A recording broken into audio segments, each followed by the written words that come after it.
¿Qué tal, amigos y amigas? Este es el programa Blanco y Negro, un canal digital producido por Santos Cruz. Los saluda Yesenia Rodríguez y estamos en el segmento Leyendo la Columna.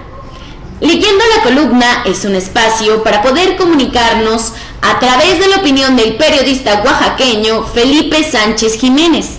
Es autor de Escaparate Político desde 1977, consolidada como una de las columnas de mayor permanencia. 2 veces Premio Estatal de Periodismo, Premio México de Periodismo de la Federación de Asociaciones de Periodistas de México, socio fundador de la Asociación de Periodistas de Oaxaca, corresponsal Oaxaca de la Gran Cooperativa de Excelsior hasta su privatización. Y a continuación, voy a leer una de las muchas columnas que escribe este comunicador oaxaqueño, a la cual le ha denominado ISSSTE, de mal en peor. Bien dicen que a los políticos hay que entenderlos al revés. Digo esto porque el viejo político guerrerense y delegado del ISSSTE, Marcelino Miranda Añorbe, hace unos días presentó un libro de su autoría que llama Reinvención de la Política. En su libelo pondera el valor de la palabra, la eficiencia y honestidad que deben prevalecer en las diferentes esferas del gobierno. Pero, ¡oh paradoja!, en la institución que representa en Oaxaca solapa y me dicen hasta anima la corrupción e ineficiencia.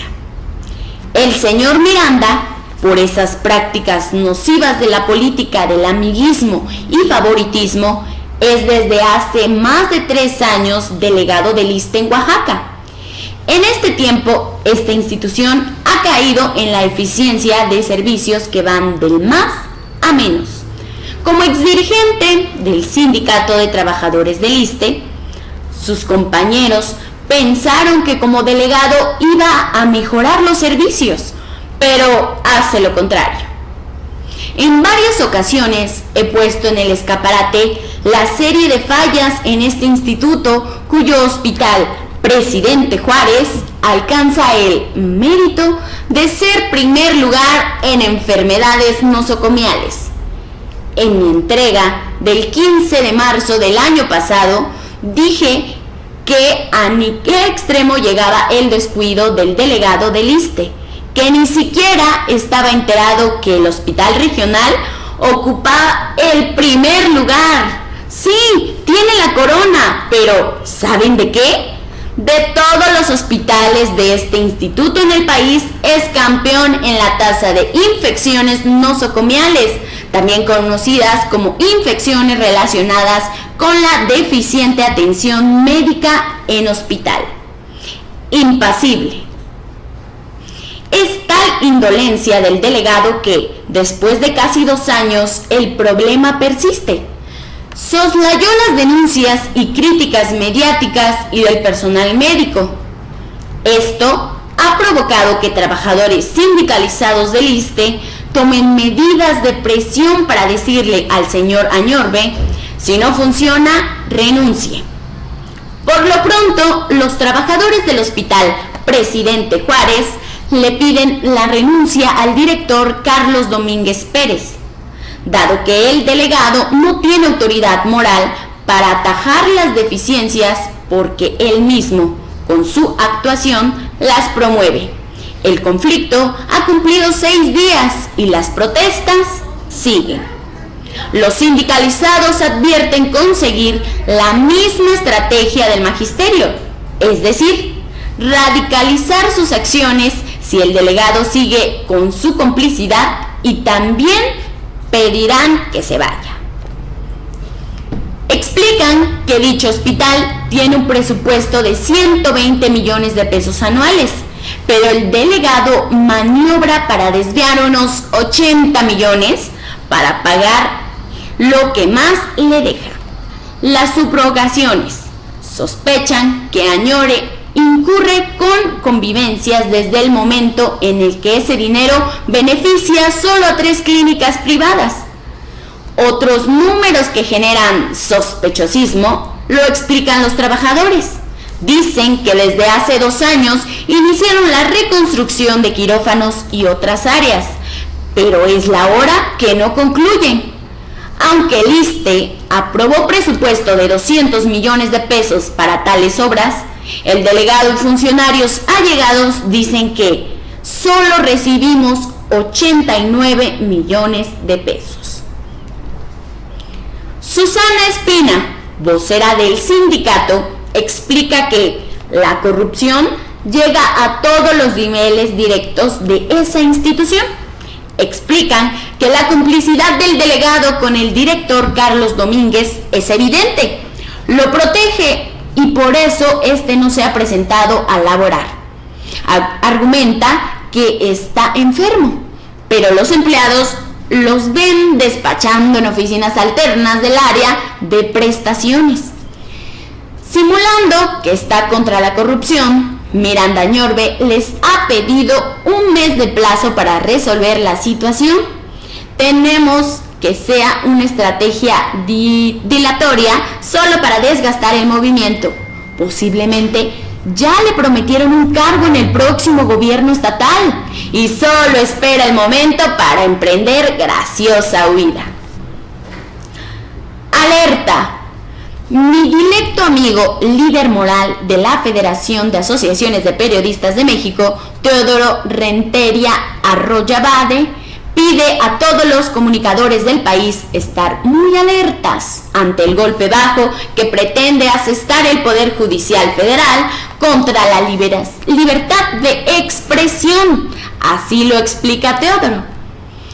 Muy al pendiente tenemos que estar los periodistas, los demás sectores y políticos que están comprometidos con las libertades de prensa y expresión ante el acecho, una vez más, de la Suprema Corte de Justicia de la Nación, de vulnerarlos o trastocarlas. Desde que el Poder Legislativo aprobó el llamado derecho de réplica, el gremio nacional organizado ha manifestado su repudio o tal normatividad por la falta de definición y precisión en sus enunciados, a tal grado que ahora la Suprema se prepara para dar un golpe más a las libertades primarias. Siempre hemos dicho que debemos de estar muy al pendiente de las resoluciones del Supremo Tribunal. No son pocas las veces que por sus absurdos la hemos calificado como la Suprema, en referencia a esa veladora que se vendía antaño y que por su mala calidad se apagaba constantemente. Es el caso que el próximo 7 de noviembre el Pleno conocerá y dictaminará la ponencia del ministro Alberto Pérez Dayan, que de aprobarse obligará a los medios a cumplir con el derecho de réplica cuando toda persona, por el simple hecho de que se sienta agraviada, así lo demande. En efecto, en esa sesión se conocerá el proyecto de sentencia del mencionado ministro sobre las acciones de inconstitucionalidad que promovieron los partidos de la Revolución Democrática, PRD, Movimiento de Regeneración Nacional y Morena. Se pretende, en última instancia, suprimir el artículo 3 de la ley que enumera los requisitos de información verdadera falsa para hacer valer el derecho de réplica. Recordemos la disposición. Artículo 3. Toda persona podrá ejercer el derecho de réplica respecto de la información inexacta o falsa que emita cualquier sujeto obligado previsto en esta ley y que le cause un agravio. Resulta que el señor ministro Pérez Dayan, de recién ingreso a la Suprema Corte, en su proyecto de sentencia se permite eliminar el requisito. Textual enuncia: cualquier persona moral o física que se sienta agraviado por información difundida en medios podrá demandar judicialmente a sus autores. Bastará que 8 ministros de los 11 que componen el Pleno así lo decidan, para que dicha aberración jurídica entre en vigor. Estamos ante una amenaza más a las libertades de prensa y expresión, es un atentado más a la sociedad mexicana, ante su derecho a estar veraz y oportunamente informado.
Buenas tardes, soy Yesenia Rodríguez y estamos en el noticiero de las 6 de la tarde, una producción en vivo del canal digital Blanco y Negro, a cargo de Santos Cruz.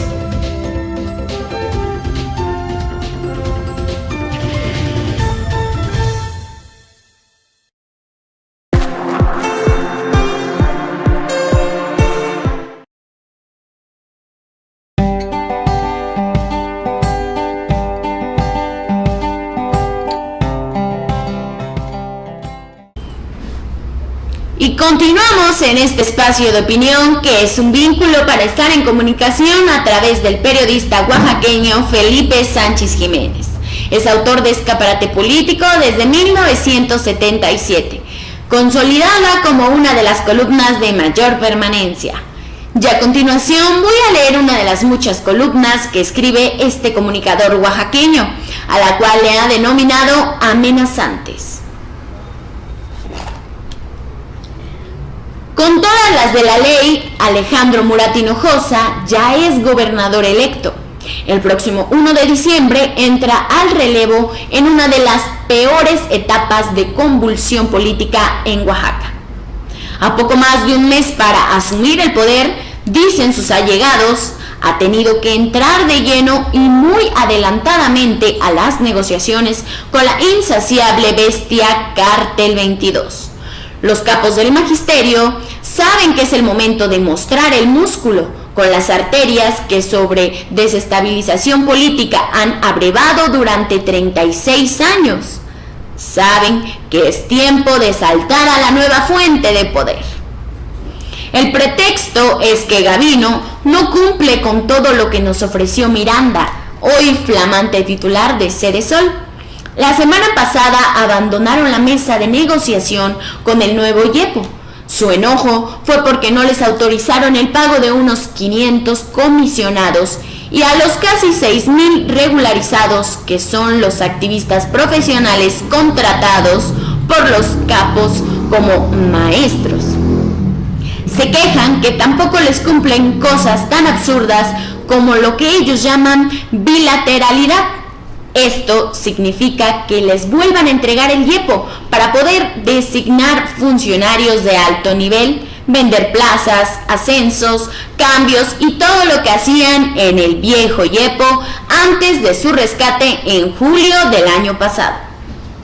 Aunque el Cártel 22 sabe el gran repudio social que concitan sus abusos, que Oaxaca los tiene catalogados como delincuencia organizada para chantajear al gobierno y someter a la ciudadanía a sus caprichos, insisten. Todo mundo comenta que sigue la línea política de AMLO y de su partido político Morena, que reciben financiamiento a través del tabasqueño del magnate Carlos Slim. Aún así insisten en sus prácticas funestas. Beligerantes. Me dicen que no han mostrado algún documento que avale los compromisos de Luis Enrique Miranda, quien, según dicen, ofreció mantenerles todas sus canonjías para que cesaran los bloqueos carreteros. Alegan que es un compromiso verbal y muy dignos dejaron la mesa de negociación la semana pasada. Lo cierto es que andan desatados por la fuerza política que recobraron con su diabólica estrategia en Nochistlán. Cuando ya parecían alimañas aplastadas, Gavino ordenó a Moisés Robles que no lo presionaran tanto y los dejaran respirar, cuestión que aprovecharon para reagruparse. Luego vino el intento de desalojo de la carretera en Nochistlán y los 8 activistas que, hasta hoy, nadie sabe a ciencia cierta quién los mató. Así resucitó la bestia, la táctica mendaz del Cártel 22 de no dejar que los peritos de la PGR realicen los estudios necesarios para saber de dónde salieron los disparos que, supuestamente, mataron a los 8. Tienen un objetivo claro, que no se sepa la verdad.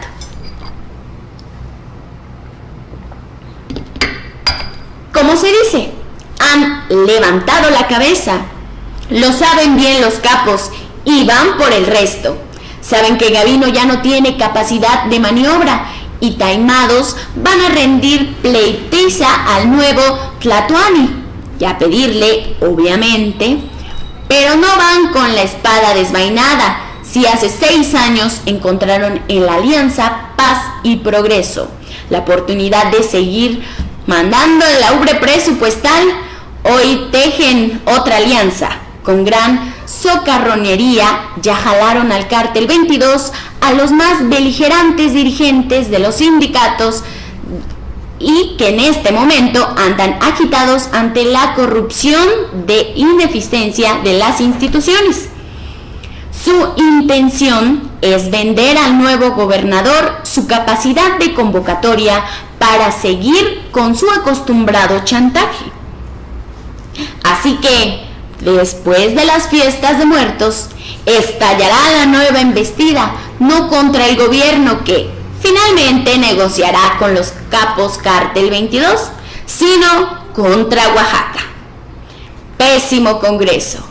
Aunque la fecha oficial para la instalación formal del nuevo Congreso del Estado es el 15 de noviembre, el lunes pasado la nueva bancada tricolor ya dio señales. En su primera reunión se mostró como virtual coordinadora la señora María de las Nieves García Fernández.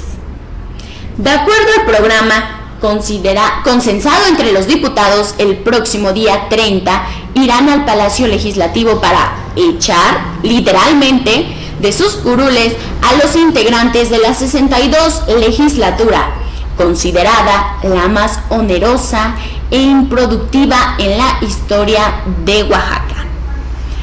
En un ambiente sombrío de rampiña, hasta los cuadros y otras obras de arte se llevaron. Deudas, reclamos de proveedores y protesta de los trabajadores de confianza a quienes les adeudan 3 quincenas. Concluye una etapa de parálisis, corrupción y crisis legislativa que, en su calidad de presidentes de la Junta de Coordinación Política, prohijaron los coordinadores de las bancadas de los partidos mayoritarios. Alejandro Avilés del PRI, 3 rampiñosos perredistas que terminaron peleados por el botín, Anselmo García, Félix Serrano y Jesús López García, Chucho Falp, lo mismo que doña Antonia Natividad Díaz del PAN. Esta dama fue echada literalmente del cargo por sus compañeros diputados por su corrupción. El denominador común de los casi exdiputados fue la negociación económica para votar en pro o en contra de las iniciativas. En el extremo de la corrupción, su proceder en cada sesión fue llamado pago por evento. El nuevo Congreso será integrado por diputados del PRI como primera fuerza política, segundo por los del Morena y en tercer lugar el PRD, en cuarto el PAN. De acuerdo a la composición de las bancadas, ninguno de los partidos tiene mayoría constitucional, por lo que han empezado los cabildeos para sumar adeptos. La tarea de la priista María de las Nieves es hacer alianzas para que a la hora de las votaciones haya mayoriteo de 22, es decir, de la mitad más uno de los 42 integrantes del devaluado Poder Legislativo. Aunque aún no se define el distrito de Tlaxiaco, el PRI considera 18 curules, pero para conducir con una mayoría la gobernabilidad ante los diputados de AMLO, siempre Contreras requiere de otros aliados para sumar la mitad más uno. Es aquí donde pondrá a prueba el oficio político de María de las Nieves para amarrar o comprar aliados. ¿Quiénes podrían ser? Los 3 del PT, los 4 del PAN. Los enterados dicen que los petistas tendrán que sujetarse a la línea del senador Cara Sucia, que ahora vuelve a coquetear con el PRI. En el caso de los azules, el que dirá la última palabra podría ser Luis de Guadalupe Martínez, prospecto para encabezar la próxima dirigencia estatal.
Buenas tardes, soy Yesenia Rodríguez y estamos en el noticiero de las 6 de la tarde, una producción en vivo del canal digital Blanco y Negro, a cargo de Santos Cruz.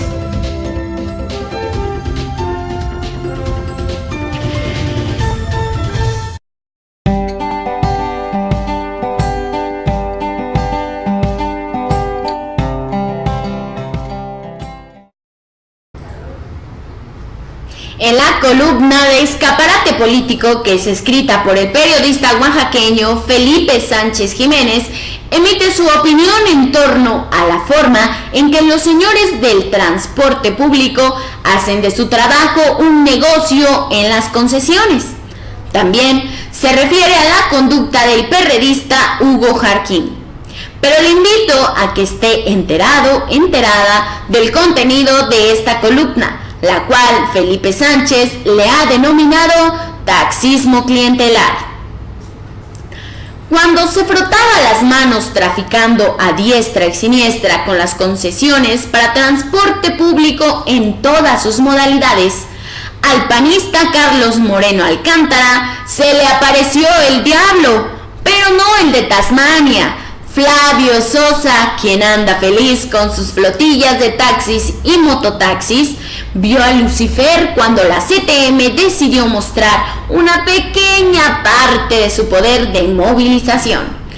Aunque actuaron contra los abusos de la PFP en las carreteras federales, los dirigentes mostraron el músculo de su organización y advirtieron que en Oaxaca su gremio no tolerará más abusos contra el transporte organizado.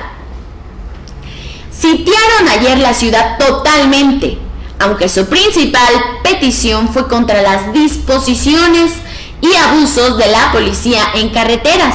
También exigieron el pago a sus agremiados por acarreo de materiales en diversas del gobierno. Uno de los dirigentes tocó el tema álgido de la proliferación de concesiones. advirtió: o paran la saturación de taxis y mototaxis o nos lleva la tostada a todos. Esta no es cualquier amenaza. La noche del último día de agosto pasado vimos la temeridad de los semetistas que con pistolas y machetes replegaron a transportistas piratas en Viguera. Lo curioso es que la policía ni se asomó durante la trifulca. Tampoco hubo consecuencias. No obstante, las fotos y videos de pistoleros de uno y otro bando mataron a un taxista, destruyeron e incendiaron varios mototaxis. Desde entonces, la CTM exigía la suspensión del tráfico de concesiones del transporte público, así como igualdad de contratos en las obras públicas. También advirtieron sobre la corrupción del titular de Sevitra, pero los desdeñaron. Este es el alto riesgo que advierten los expertos como consecuencia de la sobresaturación del transporte público. Las concesiones las entregan por varios motivos: por dinero, para engordar la clientela política o por compromisos con líderes de organizaciones sociales que supuestamente, con sus agremiados, apoyaron al candidato de la alianza que encabezó José Antonio Estefan.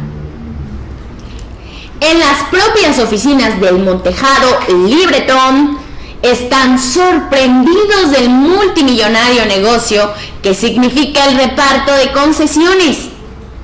Hablan de más de 6,000 permisos solo en su administración. El escándalo crece.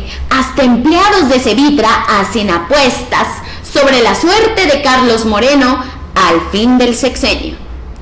Comentan que necesariamente tendrá que ser llamado a cuentas cuando aflore totalmente el tremendo desbarajuste que deja al próximo gobierno.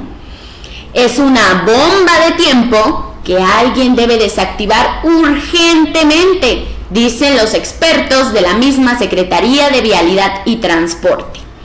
La perturbación de los setemistas y los constantes enfrentamientos violentos y hasta armados entre mototaxistas es aviso de lo que puede suceder. Cambalaches. Aunque el principal responsable del caos en la política del transporte público es el titular de la Sevitra, también han contribuido con su actuar corrupto los dirigentes de organizaciones sociales y partidos políticos. Dos botones de muestra. El ex candidato a diputado del Movimiento Ciudadano, Alfonso Esperanza Hernández, tiene en su contra la investigación judicial 184-2014 por el delito de fraude genérico. De acuerdo al contenido del expediente judicial, el agraviado Ramiro Rodríguez dice que le dio al indicado la cantidad de 100,000 pesos por el pago de una concesión de coche de alquiler, pero pasó el tiempo y el tal Esparza, hoy influyente funcionario en la administración municipal de San Antonio de la Cal, se niega a darle dicha concesión. Me informan que no es el único caso de fraude de parte del militante. Hay varias quejas por el mismo delito, pero están en proceso de integración. Defraudador. Es un secreto a voces que entre los grandes negocios de los dirigentes de las más de 1,000 organizaciones sociales que proliferan como cucarachas en estufa vieja, es la gestión de concesiones de transporte público. Cobran de 100,000 pesos en adelante a los incautos, aunque no todos logran el permiso. Así es el actuar del famoso por su show etílico en televisión durante las pasadas elecciones federales, Hugo Jarquín. El exdiputado, exdirigente del PRD y neocharro, enfrenta en este momento 2 acusaciones penales. Aunque son denuncias graves, el político perredista ni sufre ni se acongoja. sabe que su partido, el PRD, le da impunidad. Ofreció a militantes de su partido 200 concesiones más de mototaxis, obvio, mediante pago adelantado. Cuando le exigieron sus concesiones, les dijo que estaba en trámite el estudio de factibilidad en el ayuntamiento. Es la hora en que los cándidos siguen esperando. Hugo Jarquín, a través de su organización 8 Regiones, sorprendió nuevamente a unos 300 incautos en junio del año pasado. Les ofreció a precio de ganga terrenos para afiancar sus viviendas. Con su verborrea de costumbre, les dijo que solo pagarían 36,500 pesos por terrenos de 10 por 20 metros. Desde aquella fecha estuvieron aportando entre 1,500 y 2,000 pesos mensuales. Con grandes sacrificios cumplieron porque son vendedores ambulantes. Al complementar sus pagos, exigieron la entrega de sus terrenos. La sorpresa fue: no existen. El taimado exdiputado los defraudó. Con su labia farsaria hasta les dijo que la colonia que formarían iba a llevar su nombre. Estaría cerca de Jojo. Los engañados ya presentaron la denuncia ante la fiscalía, pero ¡otra sorpresa! La influencia de Hugo Jarquín hace que el legajo de investigación duerma en el cajón de los olvidos. Los defraudados, que bien aprendieron los métodos de presión social, dicen que si no dan trámite a la denuncia, tomarán la fiscalía. Por hoy damos por terminado este segmento denominado Leyendo la Columna. Y usted nos podrá ver y escuchar mañana en su repetición a la misma hora. Y recuerde que estamos en www.blancoynegro.tv. Y desde luego también estamos en Facebook como Blanco y Negro TV. Y me despido con esta frase que dice: para el que no tiene nada, la política es una tentación comprensible, porque es una manera de vivir con bastante felicidad. Miguel Delibes. Soy Yesenia Rodríguez. Hasta la vista.